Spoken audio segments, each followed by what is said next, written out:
চাচা রোজা আছো? ওই তোর চাষিক জিজ্ঞেস করকে। কে চাচি জিজ্ঞেস করলাম ওকে?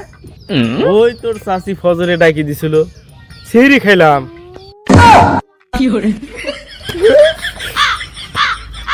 ও তো ঘুরায় পেছায় না বলে সোজা সাপটা বলো, রোজা আসন নাকি তাই বলো।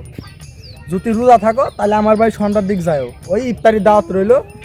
আর না, ওই আকরাম স্যার বাড়িতে আমার দাওয়াত আছে, অনেক খিচুড়ি, ওই ছোলা বুন্দি এগুলো দিবে। তোর বাড়ি কি দিবি না দিবি ওগুলো খাওয়া যায়?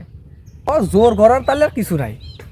আমরা বন্ধুরা মিলে ওই মসজিদে ইফতার দিয়েছিলাম তো, ওই আত্মীয় স্বজন যারা আছে তাদের বাড়ি পার ডাকছিলাম।